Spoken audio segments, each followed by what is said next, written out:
Christian Dior was born in Normandy, France on January 21, 1905. Dior wanted to become an architect, but at his father's insistence, he enrolled at a political science school in Paris to take a degree in politics. However, it became apparent that Dior only wanted a career in the arts. He then opened an art gallery in Paris, but due to family problems, the gallery failed. Dior began his fashion career by selling sketches to Parisians in 1935. 3 years later, he was employed by Robert Piguet. On the onset of war, Dior went to fight as a serving officer. Returning to Paris in 1941, he worked in Lucien Liang's fashion house. With the war over and the world looking for something new, Dior established his own house in 1946. The new couture house had a then unprecedented budget of 60 million francs. The House of Dior and its 85 employees moved into a mansion at 30 Avenue Montaigne.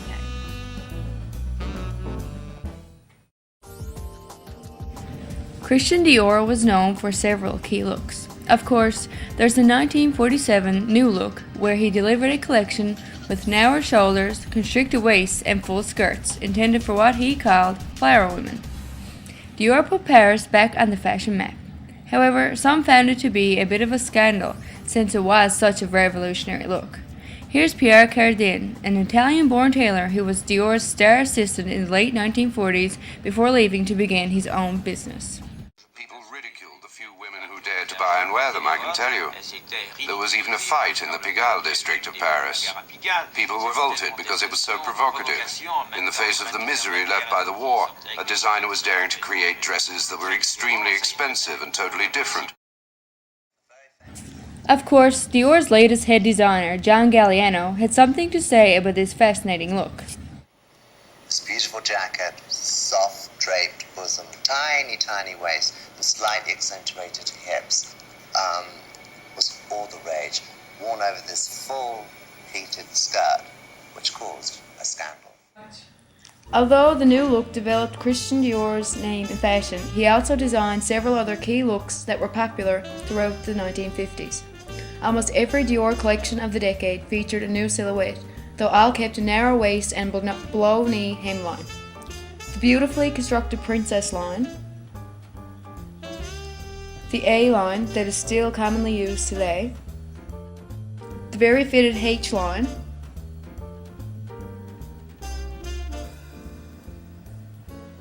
and the softer S line all followed each other in quick succession. In addition to these silhouettes, Dior was also known for his coolie hats, fitted jackets with peplum at the waist, very full skirts, deep cut V-necks with very wide shoulders, and hobble skirts cut very long and narrow with a back split.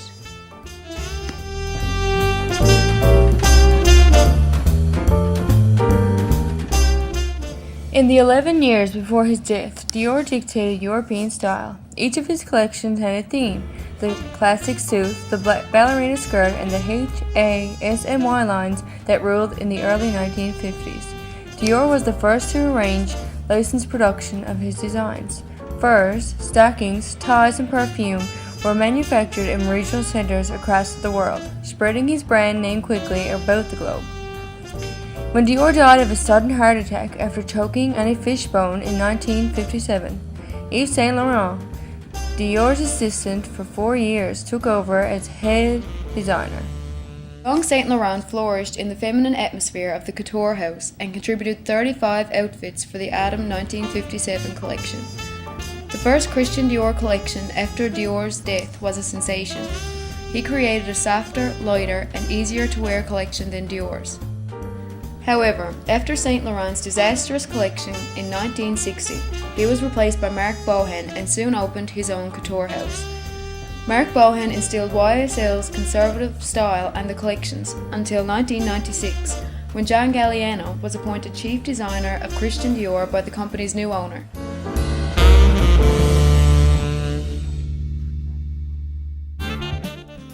Galliano is considered one of the most influential designers of our time and is known for creating some of the most spectacular fashion shows.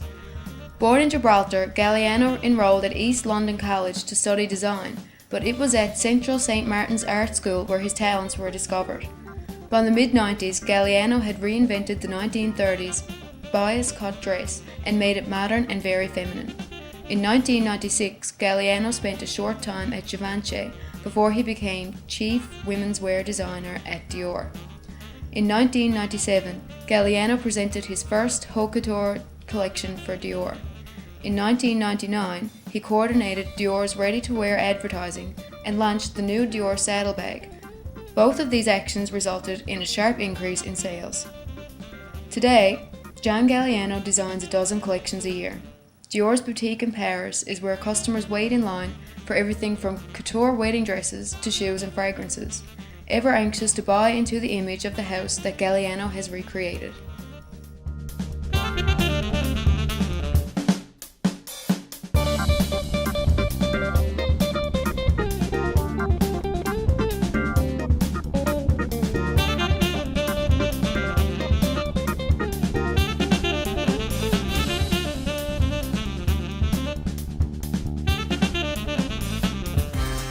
Current designer that emulates the Dior look would be Oscar de la Renta.